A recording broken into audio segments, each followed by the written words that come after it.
Hi, everyone. I'm Elysabeth Alfano, CEO of VegTech Invest. Welcome to another episode of the Plant-Based Business Hour. I was just telling myself, gosh, I wonder if I should keep doing the Plant-Based Business Hour. Here we are in the heat of summer, mid-August. Everyone's shuffling around, getting back to work, going back to school. And I thought, I just don't know if I can squeeze in a Plant-Based Business Hour today. And then luckily for all of you, I decided I will, because my guest today is so fantastic, and she's someone who takes after my own heart, if you will, in that she wears so many hats and she is deeply dedicated to sharing knowledge. And this show, as you know, is all about a knowledge drop. So let me bring on my guest today, Chef Suzi Gerber, who's really the Tufts Research Fellow working on nutrition and investing and this hybrid, as well as marketing plant-based products for our sector. We'll get into it all. How could one person wear so many hats? Let's go ahead and find out. Suzi, thank you for being with me today. Thank you so much for having me, Elizabeth. I always love talking to you, so I'm really looking forward to diving in. Wearing a lot of hats is really what it's about, but I also think when you're talking about food, it touches on so many things, and the industry develops pretty quickly. So really excited to explore. Yes. So with that in mind, I was going to talk about investing first, because that's really where I spend my time with VegTech Invest. But you've just finished a very interesting research paper on the marketing do's and don'ts, if you will, of marketing plant-based foods versus animal source foods, specifically online. And first, when I looked in this information, I thought, oh, well, many of these nuggets we know already. But when you look under the lens of what's going on with online vendors and how that impacts the communication strategy for your products, potentially, it gets kind of convoluted. So perhaps you could take us through what are some of the findings of this recent paper? Sure. Yeah. Thank you. So this paper was a really excellent collaboration. It comes out of a lot of work that's being done at Tufts by myself, but also a lot of other people, looking at sort of the wild, wild west that is online retail. Online retail really has a lot more frontier in the sense that you're not limited by the space of a label, and it's also not regulated the same ways that labels and other messaging from manufacturers really are. And so I think that's sort of the crux of this issue is you, a manufacturer, you have a product, you've poured your heart and soul into it, you have great communications and marketing team, and they've really poured over really carefully all of your messaging, and now suddenly you have to hand over a lot of that control to the retailers, and it looks pretty different. So a lot of our takeaways in the paper have to do with how to position your product in terms of which claims seem to be the most abundant or the most successful. But one of the most striking things that we found really was that different retailers are really presenting even the same products very differently. And that can mean the way that it's marketed, if it's sustainable or not. It can mean even the presence of things that consumers really expect and form trust around. So things like allergen information, nutrition facts, and ingredients, it really does start to fall apart a little bit in the online space. But the number one takeaway, I think, was really that there is way too much information being provided for consumers in these online retail spaces. I think we saw 3 to 4 times the amount of information that's usually on a manufacturer website or on a label package on these retail listings. And this has been shown to backfire. And the kinds of claims that are being used and the kinds of marketing language being used may, in fact, not be the most effective bang for your buck, so to speak. Okay, so let's break this down a little bit. And I want to get into the nitty-gritty of what is the best bang for your buck. But before we do that, let's take the overall perspective. Can this even be controlled? Because the online marketer has the last word, so to speak. Is that accurate? Can they override if you give them marketing specifics, like I want specific metrics about nutrition, or I want specific information about how easy this product is to make, or I want to build trust by hitting the same facts again and again? Can that override an online marketer if they choose to change it around, or do they get final say? Well, I mean, as you and many of the viewers likely know, manufacturers and retailers have interesting relationships. Yes. And some of those relationships, the retailer typically has most of the power in that relationship, but not always, right? So some major manufacturers, some major stakeholders in the industry can actually help start guiding some of this practice, would be my guess, as someone like with a memory of the industry side of things.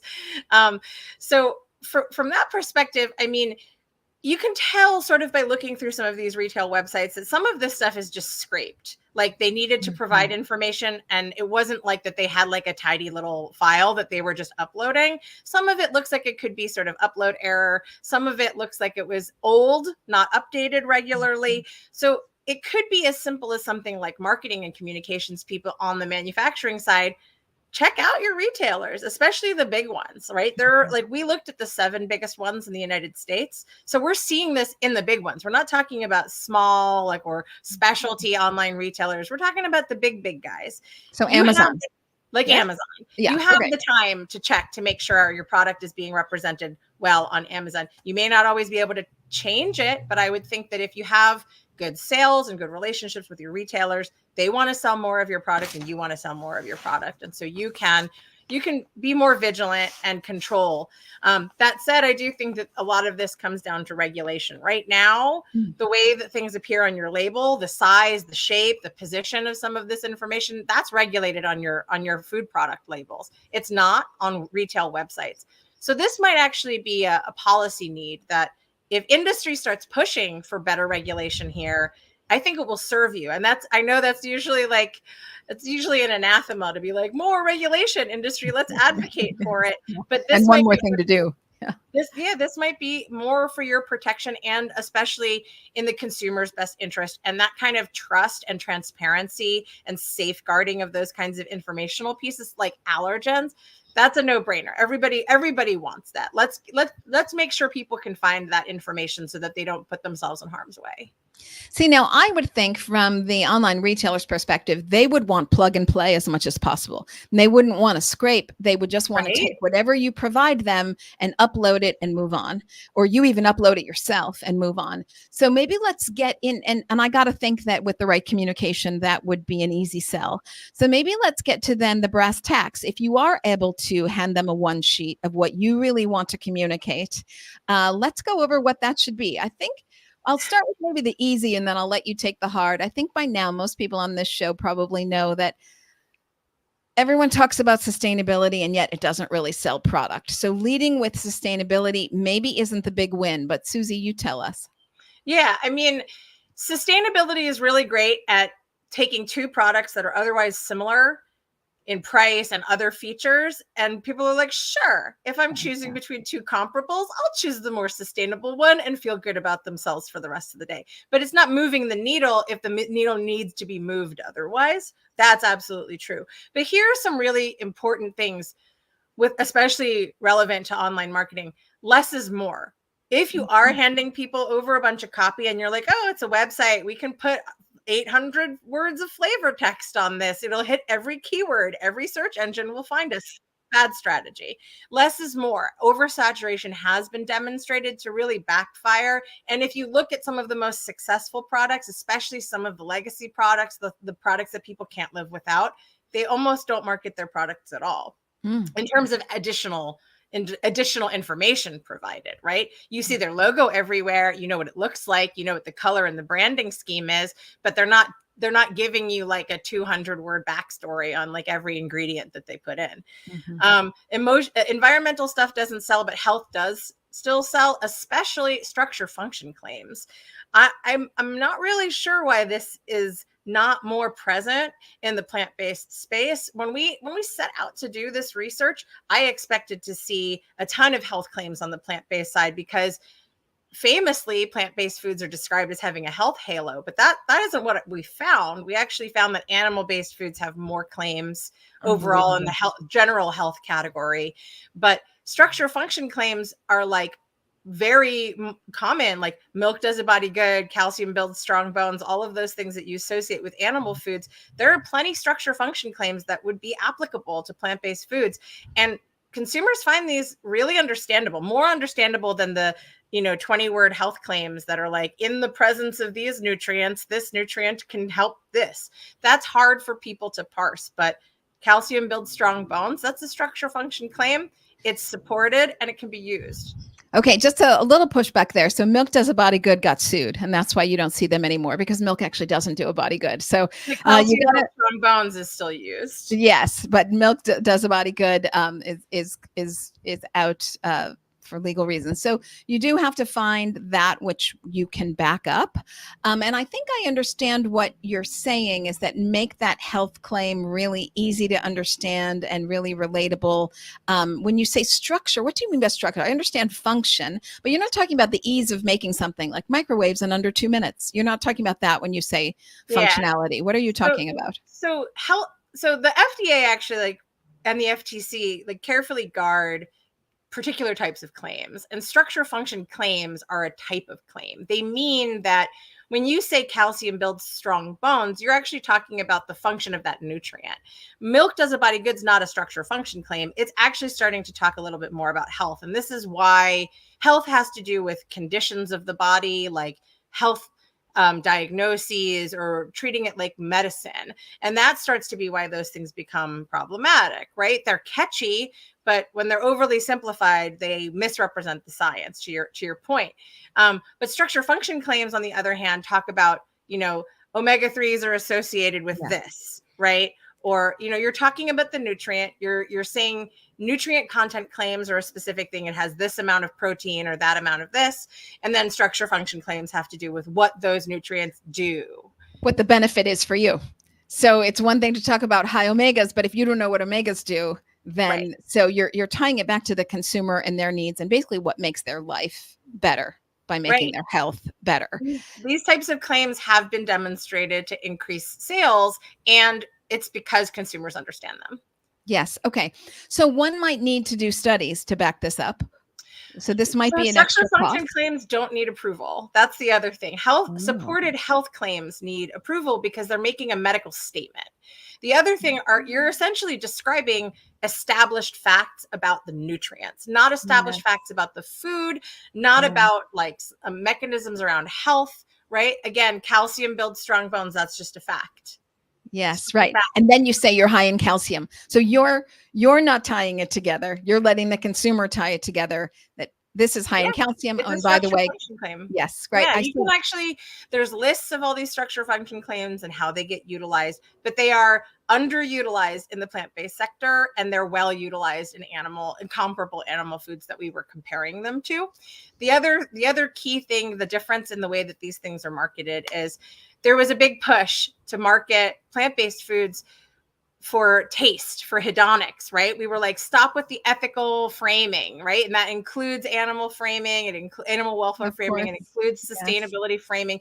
But so then there was this push to be like, it's delicious, it's delicious. I mean, the number of times that you can literally see the phrase, tastes great, it's delicious, that is helpful in a sense, but it's not really illustrative. So it's still sort of like intellectually processed. You're not walking away from it understanding that it's creamy, ooey gooey, delicious, right?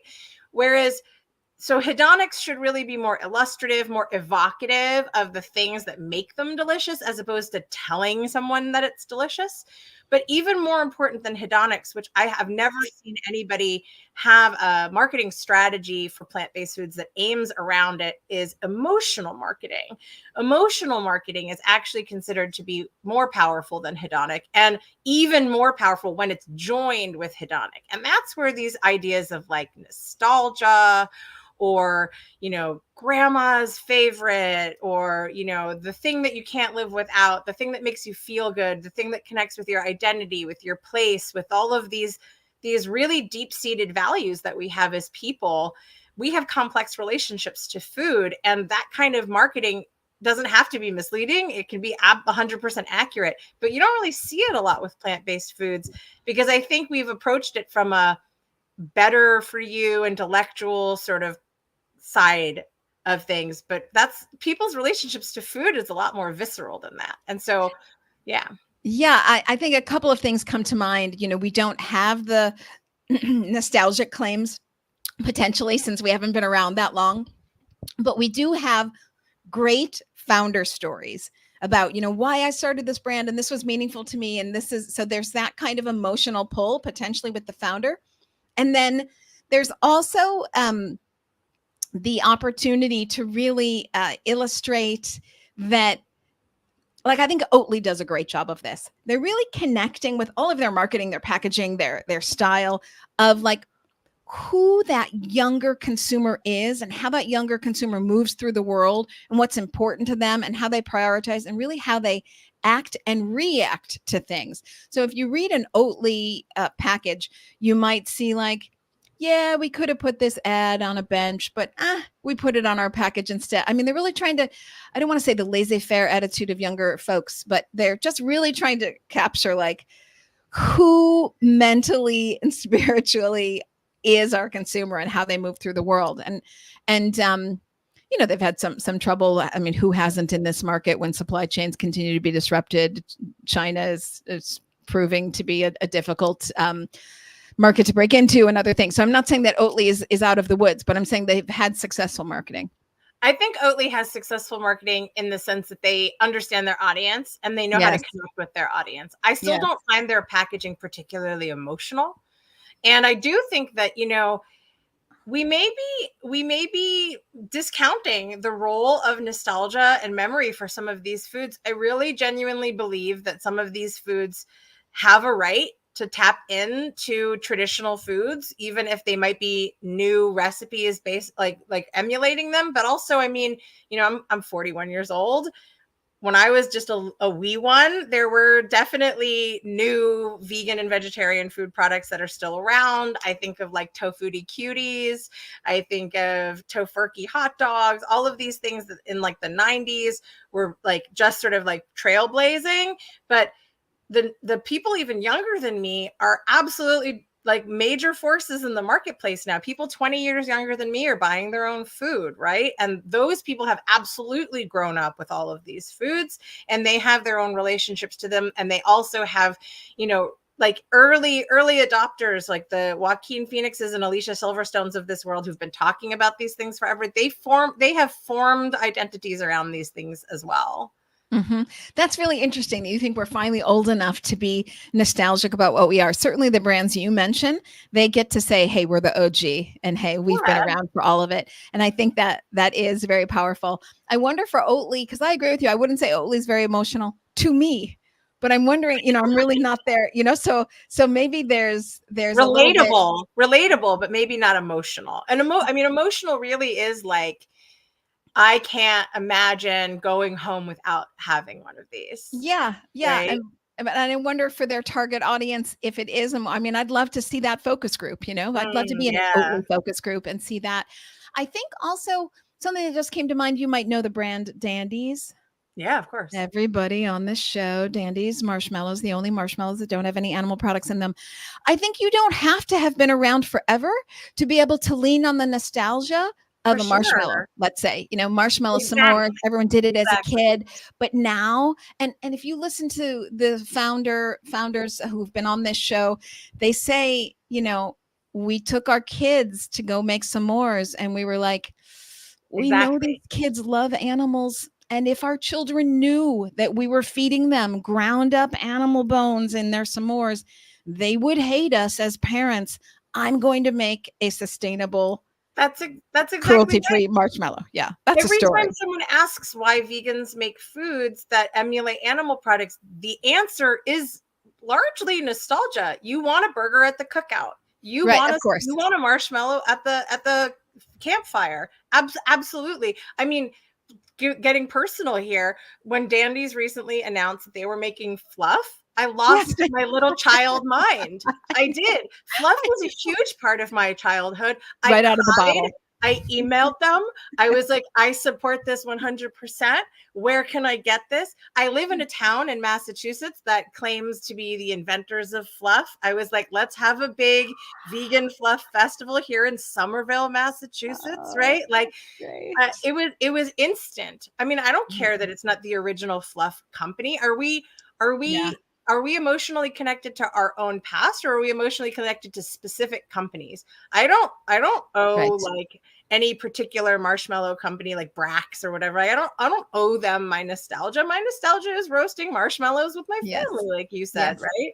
I 100% agree. I had that feeling, actually, since we're sharing stories, I had that feeling when Omnipork came out with Spam. Now, Mm. under no circumstances do I eat Spam, except I grew up in Paris, and I used to always, my favorite go-to salad was frisé au lardon, which is lardons, Yeah. the cut up Spam and kind of fried little fat bits. And when that Spam came out, and then I air fried it, and I made my own lardon, and I was able to have frisé au lardon, I was like, oh my God, Omnipork, thank you for bringing back my salad of my youth. Oh my God. Yeah. That's a powerful thing. It's a very powerful thing. And it doesn't have to be, I mean, lardon makes it sound fancy, right? But Spam doesn't. It doesn't have to be fancy, Spam is and it not doesn't fancy. have to be canned meat. It can be anything. Like, we grew up with what we grew up with. We connect with what we connect with. And the vegan version of these things is just as legitimate. And it's just a bonus, really. Yeah. Have everything that you wanted when you grew up, that all of that, and now it's better for you, better for the planet, better for animal, however you go down. Okay, well, before we move on to investing, which I really do want to get to, let's just kind of nail that 1, 2, 3, 4. Okay, so sustainability might be oversaturated and maybe not getting you as far as you would like, but for sure, kind of trim down. You can't be everything to everybody all at once. So let's start by saying we give these tips. Suzi gives these tips with the assumption that you know your audience. So know your audience, people. Let's start there. And the understanding that sustainability is maybe oversaturated and there's just too much going on. So if you wanted to hone in on what really to focus on, it would be metrics, right? Being very objective. Like, people make claims like better for the planet. I rarely, if ever, see actual carbon quantified on a label, or Oatly, like actual water use reduced. Yeah, Oatly started to do it. They actually, I think I put a footnote in the paper because when we submitted the paper, they hadn't done it, and they actually announced it like right after we were done with it. We did include Oatly in our analyses because I do think that their marketing is really important to understand. But yeah, I mean, objective claims about water use, land use, not just carbon, but also methane, not just greenhouse gas emissions, but also impact to ecosystems. And something I've literally never seen anywhere is environmental justice issues. I mean, animal agriculture does a lot more than just produce gases, right? Like it poisons entire community areas, entire water systems, like not just directly next to farms, but also including the people who live directly next to farms. There are human and animal costs all of the time that are quantified and increasingly quantified. And you know, they're in the egghead nutrition space or in the environmental science space. There's all these methods that we call things like life cycle analyses that look at what they call the cradle to grave impacts of all of these foods, how much energy they use, what the externalities of all these products are. And you know, those could be generated by individual products. They ought to be generated by individual products. You can specify, we made this trade-off, we chose this instead of this, and the benefit is this, and quantify it, make it objective, differentiate your product in the marketplace in a very real, defensible way, and you'll stand out against the white noise of everybody just saying sort of like blanket claims, assuming that they're better for the planet, right? Yes, I want to underscore this for people. Metrics are meaningful. So you don't have a lot of space and you don't have a lot of attention from your consumer. So metrics are a really fast way to gain trust and legitimacy. And because you don't have decades behind you potentially as your counterpart with Heinz or whatever, you are going to need to just be as succinct as possible to build that trust. And if you can wrap it in an emotion, you, I would say, are a winner. I want to say 2 quick things, but of course, Suzi can respond to that. 2 quick things. Georges Monbiot, who's the environmental journalist, has been on this show, and he quantified that animal factories in the UK are responsible for 2,000 deaths a year because of ammonia pollution into the air.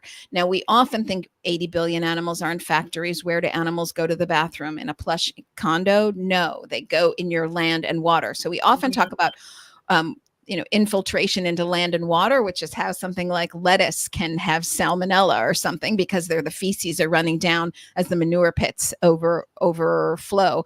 But it's also the air pollution of so many animals concentrated in one area. So, and this is in addition to domestic violence, abuse, and alcoholism coming from these communities that rely on this as their job source. So very stressful for the community.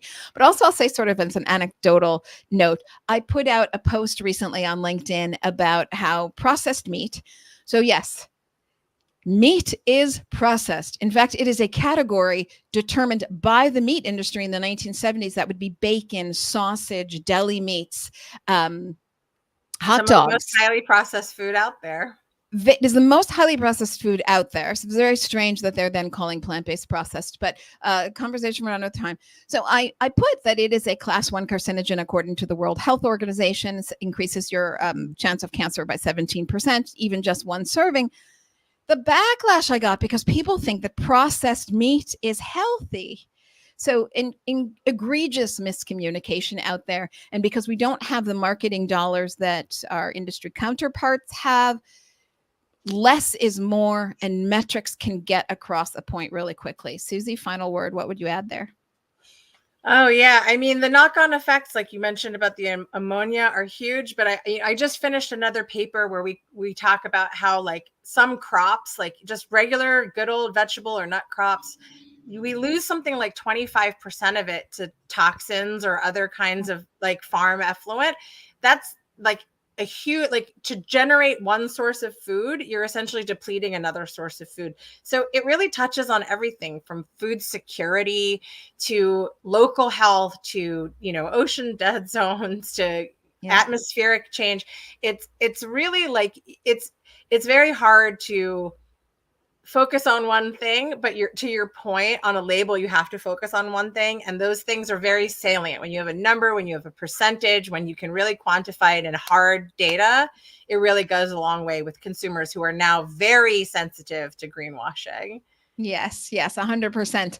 I just love this knowledge drop. Thank you for that. We're going to kind of shift over to another area of your research. The first part was done with FAIRR, Farm Animal Investment Risk and Return Alliance, I believe is the first one was done at Tufts. The investment stuff is done with FAIRR. Yeah, Farm Animal Investing Risk and Return. Risk and Return. Yes.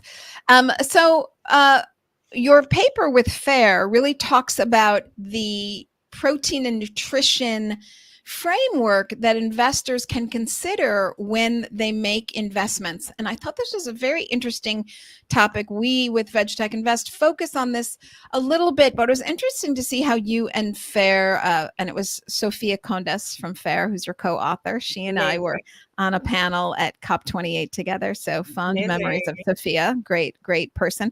I'm interested why you chose this subject for investors.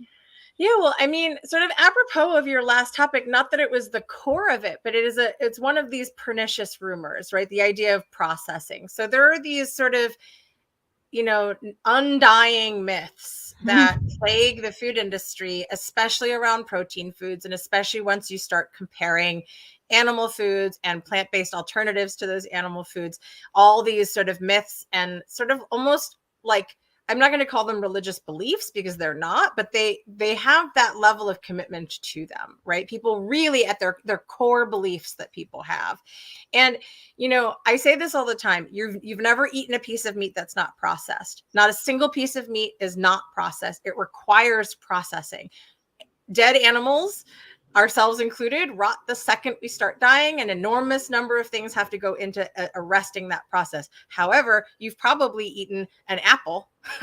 You've probably eaten various forms of vegetables and other things that have some minimal processing comparatively. So the processing thing is definitely something we talk about in that sort of research overview, among other kinds of things. And I think zooming out a little bit, the number one thing that we identified is that, investors, like everybody else, really does not necessarily understand the evidence-based facts about nutrition.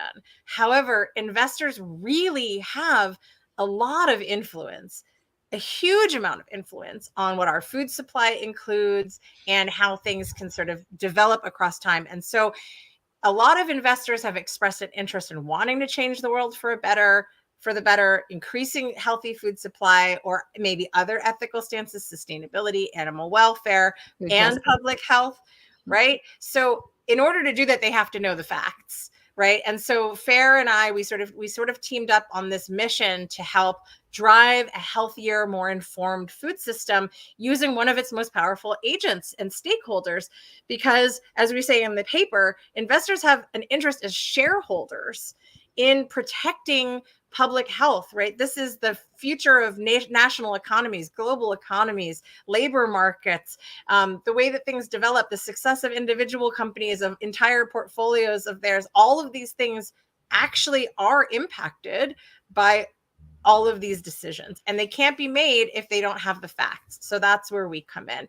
FAIRR is really good at developing questions that help investors communicate these things with their portfolio companies, what to ask before investing, during investing, how to drive P mixes. And I can supply the sort of nutrition science evidence and getting in the mindset of what are the impending risks, reputational risks, but also regulatory risks that might be coming down the pipeline, as well as how to consider some of these nutritional facts in real ways that help you understand, am I supporting healthy foods or not supporting healthy foods? So yes.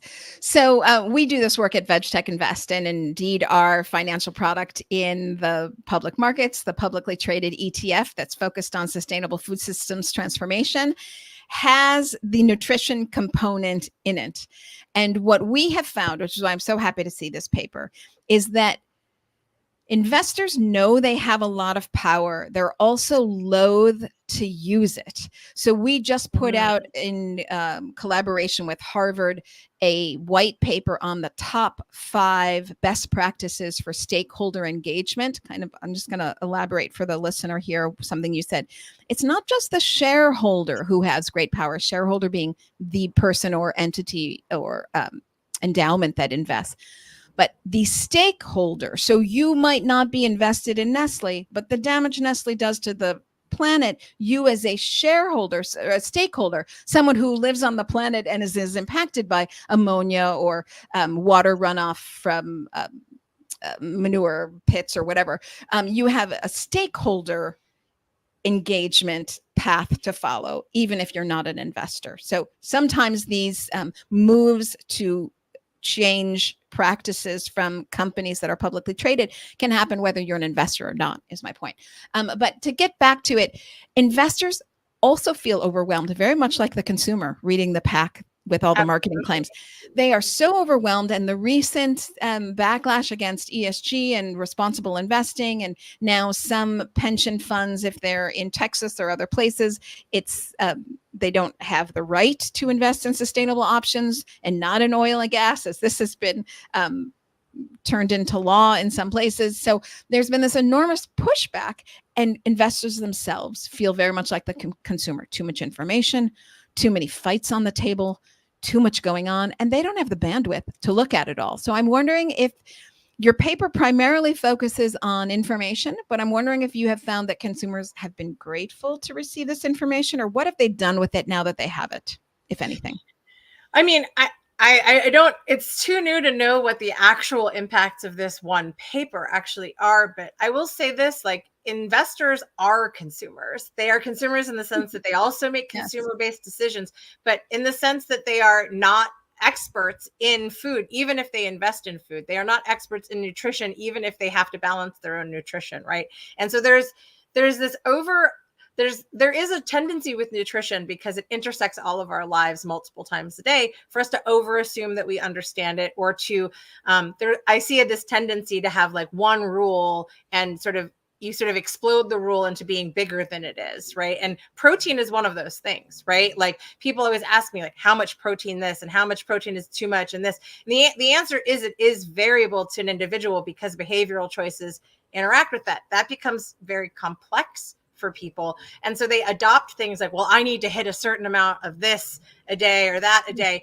And so taking a step back, what we hoped to do, even though it is a long paper and it has a lot of density in there, we tried to collapse what is actually oceans and oceans and oceans of data and put it into like section by section by section. And I've distilled this into 9 key takeaways that I hope investors can really understand. And we summarize it at the end, and we give action-based questions like, this is what you can do. You can use a nutrition profiling system, or you can encourage your portfolio companies to use it, because that nutrition profiling system, like Food Compass, for example, can take an enormous amount of information about the health of a product, but summarize it into a number, right?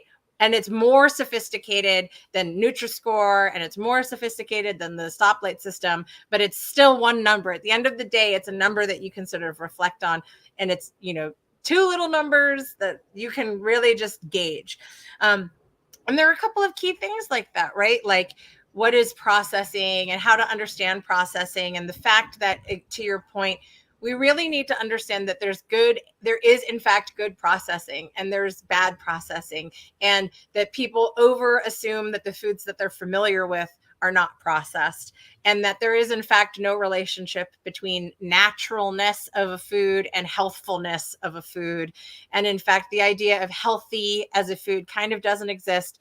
We talk about it in terms of healthful, which means health promoting or nutrient density. And that's what Food Compass is it's a measurement of the nutrient density of a food. And I think these are the kinds of things that we can sort of tease apart and start to build that intuition, as opposed to quick facts that people over apply or misunderstand. Like another one of these pernicious myths is like that eating protein builds muscles. Right? Yes. Eating protein does not build muscles. Yes. Yeah. Right. If you get insufficient protein, you may not be able to build muscles, which almost never happens for those of us in, the United States, for example. But in fact, resistance exercise builds muscles. And if you do more resistance exercise, then you can have more protein. But what happens when you have more protein is your body turns it into glucose, just like it turns all excess energy. And so in that way, quoting Dariush Mozaffarian here, excess high protein intakes start to function just like refined carbohydrates in the diet. They turn into glucose, they build body fat, and they lead to all the same things that those downstream cardiometabolic things build, right? So, that's a really important takeaway that I think the food industry and people who are just trying to simplify things in their lives may be missing that. They think, okay, shorthand, how to have a healthy diet, lean into the protein, where I would say really lean into the fiber, because fiber is doing a few things. It's indicating to you that your food is maybe either less processed or less processed in the ways that might hurt you, right? More of the whole food is intact because the fiber is still present, right? It's less sort of extracted. But the other thing is that I think processed foods have enabled the modern world, right? They've enabled us to reduce food insecurity. They've enabled people that maybe have issues accessing food or digesting certain food, or as we age, to be able to get access to high quality foods. And so one of the other sort of pernicious myths is the idea of the complete protein, and the idea that not all foods are complete proteins. And these are some of the things that we touch on in there, that we hope we provide just enough information to go beneath the surface, but so that you can also have these sort of high level takeaways. So this is so much to unpack there. I'll first start with, this is what struck me about this research paper. It was really heavy on nutrition and less on investing. So it was really about getting that information out there. And the package to do that in was investing, getting it to new investors, but really it was about teaching investors the facts about nutrition. So it's not so much that you need protein, it's what package does your protein come in? Does it come with saturated fat? Does it come with no fiber? So, if you want protein, you'd eat lentils. That's a no-brainer. It's going to have fiber, it's going to have gobs of protein, and it's not going to be processed like meat is. So, people think that meat brings protein and that's all it brings. But no, it brings antibiotics, hormones, animal heme, induces trimethylene N oxide. It has no fiber, and it's loaded in saturated fat. So when we say it has no fiber and you're eating a steak, that means that thing is sitting in your very long digestive tract for a long time because it's lacking fiber to move it through. Hence, things like colorectal cancer become important and to consider when you are looking at these foods. That's one thing I wanted to say. And then I'm back to lawsuits. My first job out of business school was I worked for the Kellogg Company on Special K, and we got sued for keep the muscle, lose the fat, which if you're old enough to remember was the classic white bathing suit, swimsuit commercial for Special K, where this very attractive lithe woman dives into a pool and says that she keeps her muscle and loses her fat because she eats Special K. Not possible, because you don't get muscle by eating protein, and Special K has some protein in it. So we were sued for keep the muscle, lose the fat, and lost. So just to say, yeah. I do think so. Our paper does, it's broken into sections. And the first section is all about nutrition. We go on to things that do pose significant material risks to these companies, like foodborne illness outbreaks, or production of zoonotic illnesses, or incidents of allergen outbreaks and allergen epidemics that happen with different processing methods or different formulations and different approaches like this. We do talk about some of the things like you mentioned, like TMAO and other sort of secondary metabolites or effects of eating some foods versus others. We talked about protein quality and how to actually evaluate protein quality and what is disclosed on a package versus what's not disclosed on a package. We talked about things like policy and regulations that are coming and likely coming down the pipeline, like the impending sort of FDA healthy regulation, right? We talk about a lot of these things because some of these things have been known to cost companies in relabeling fees, some of them in lawsuits, some of them in other kinds of reputational harms, other of them in sort of this idea of like, are they seen as a benevolent agent in society, right? Some of the aims of, ESG investing are to understand like some greater societal impacts or some impact on employee and those sorts of welfare. And I think this was sort of born out of an idea of saying like, the number one stakeholder group for food companies are the people who eat it. Of course. And because it affects everybody who eats it, that's everybody. That means it's national economies. And for long-term investors or for institutional investors, especially, like these things have really like multiple points of intersection. And the business of economics is really about forecasting these risks. Yeah. So a couple points that we talk about at VegTech Invest when we're speaking to the investors, because we have this product in the financial market. So we talk to them about you can be in something healthy right now. So they're actually not learning about it, but actually have the opportunity to do it, to exercise those dollars to make that impact. And we talk about the externalized costs to society from these companies that are increasing antibiotic resistance and are increasing pandemic risk. Now, one need only remember not too long ago, the economic impact of COVID.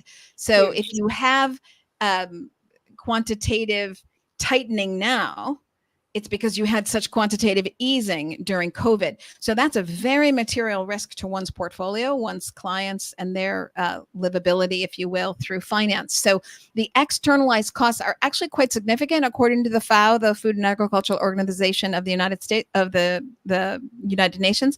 $12.7 trillion are the externalized costs to the general taxpayer from what the food industry puts out.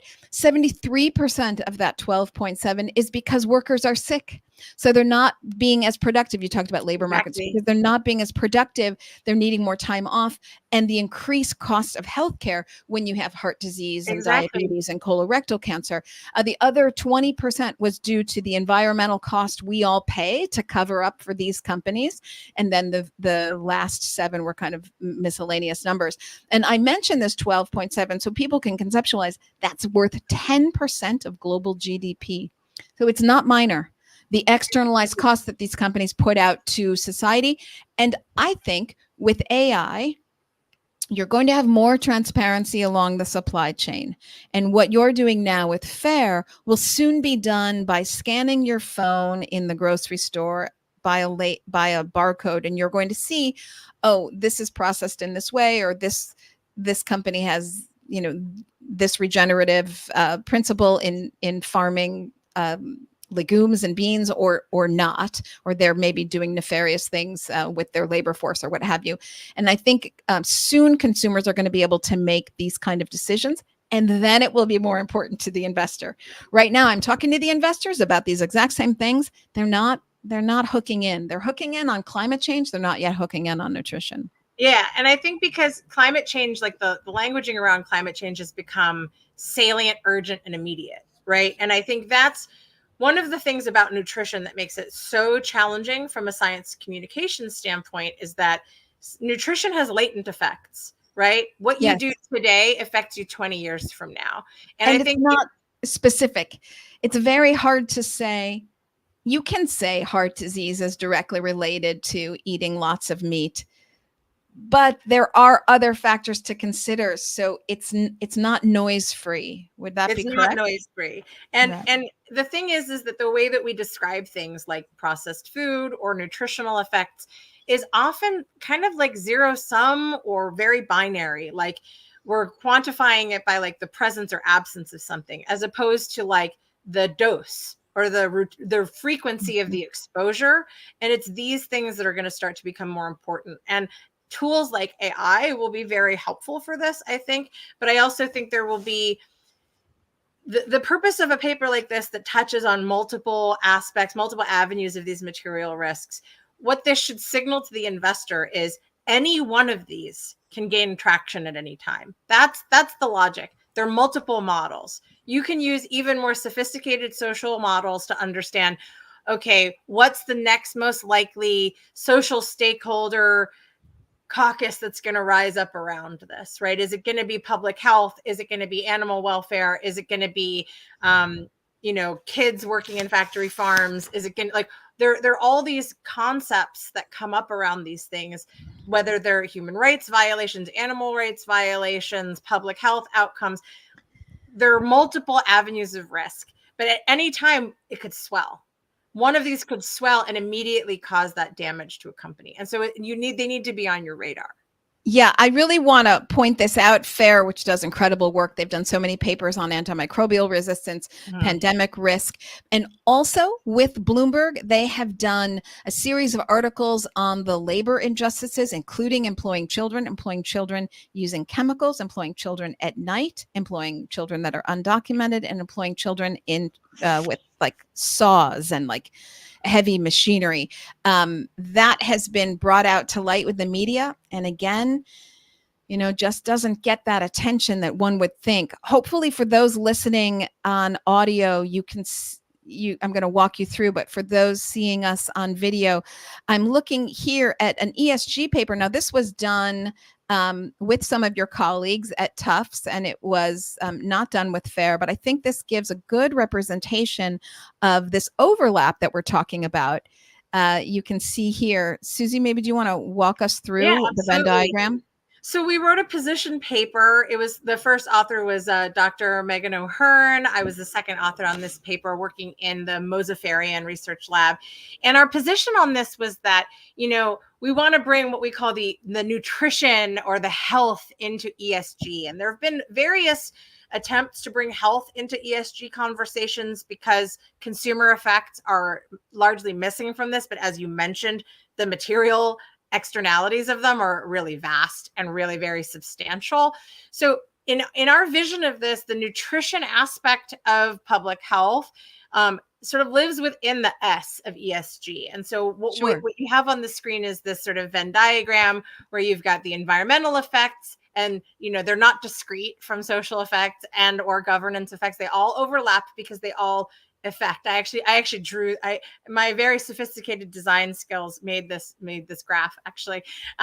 So what we wanted to show was that in addition to things like a company being evaluated on how they support their employees or how they interface with the communities that they operate in, which are sort of the traditional ways that the S is calculated in ESG, that the nutrition and health impact of a product on the population really should be considered, because they do impact your direct labor force, but they also affect the economy that will be able to trade, buy and sell your product, and so on and so forth. There are obviously some social welfare things in there as well. We want people to be healthy. We want people to be happy. We want society to advance. We want society to be supported.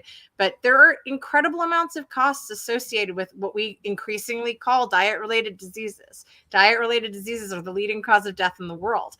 And as a result, we really need to look at the cause of that. The source of that is food. And so that's what we're talking about here, is what are the food sources of these downstream health effects and how they impact the risk forecast for multiple types of industries, but especially the food industry that has the most direct control over them. Yes. So when we look at this Venn diagram of environmental, social, and government, it's all coming together.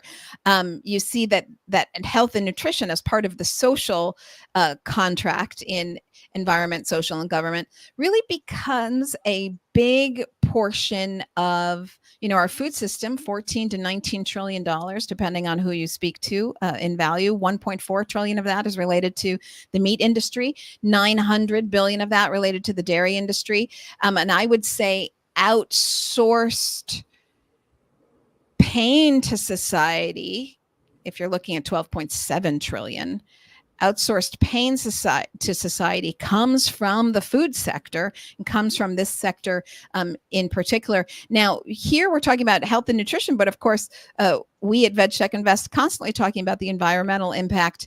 32% of the world's global methane emissions come from animal factories. You simply will not impact climate change in the time you need to do it if you're not going to address a number like 32% of methane, the more nefarious of the gases, with a shorter lifespan. That's the silver lining, but a much more potent gas at that. So, and then you look at the water usage and land usage. So the enormous environmental impact. And now we're also talking about that social impact of food justice. The people who actually work in the food system are often the people that go hungry.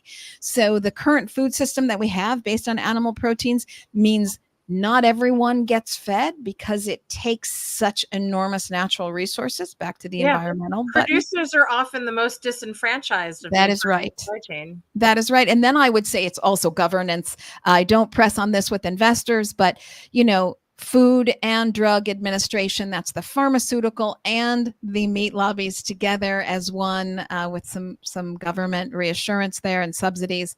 That's a problem for society as well. When you don't give people really the best food for them, you give them the industry preferred food. that's not maybe the best. Okay, because that was so intense, that little conversation there, I'm going to take a moment to be lighthearted. And I've just pulled this up. I didn't think we'd be talking about this, but I just pulled this up, talking about nostalgia, taking us back. I do apologize that there's a commercial in here, but I want everyone to see a video that I did. This is kind of now in honor of the Olympics. A video that I did with John Sally, 4-time champion on the NBA. If you're watching the screen, this is John Sally. And if you're not watching the screen, let me give you the video. Just hold on, everybody. It's coming. This is kind of a fun video about fiber. Back to back, and I would waste so much time not knowing where to start. Sorry. When people say like, oh, but protein, as a professional athlete, come on. Tell me now, what do you say? Well, I usually say, hey, I was talking to this 800-pound gorilla, and I said, you're a raw foodist? How could you be the strongest thing in the jungle? You only eat vegetables, no cooking, no seasoning, just eating. Well, they graze all day. Well, look what they're grazing on to get that strength. That's first thing. Second thing is I say, well, we really don't need as much protein as you think. We need fiber. So when you ask me where to get the protein, I ask you where do you get your fiber. And if you don't know where you get your fiber, then you should worry about that because we are fiber deficient. Which is the cause of a lot of diseases. Dis-ease. Dis-ease, that's right. Phil Jackson took it that way. Oh, I love that. It says ease and dis-ease. Dis-ease. Yeah. Okay, everyone, just to give us a little bit of comic relief there. Okay, not even comic relief. I mean, he's John Sally, famous basketball player, very much into his own nutrition, as one might think.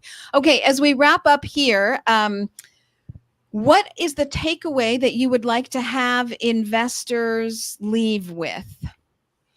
I think investors should really know that they can utilize their immense power for good, and that I hope they really do step away from some of these sort of buzzworthy statements about nutrition, lean into the facts, advocate for those facts, because we can have a healthy food supply and you're going to be the one that's going to lead the way. Finance has an enormous impact.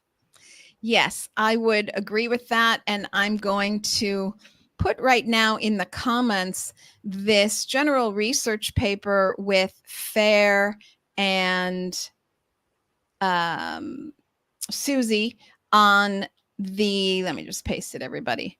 The protein and nutrition research Thank you. overview. Just doing too many things at once. I am the producer of the show as well as the host, so I'm often in the back doing things while I'm talking live. It's kind of amazing. But yes, so the protein and nutrition research overview done with FAIRR, Farm Animal Investment Risk and Return, and Suzi Gerber, chef and Tufts research fellow, putting out lots of great research with Tufts.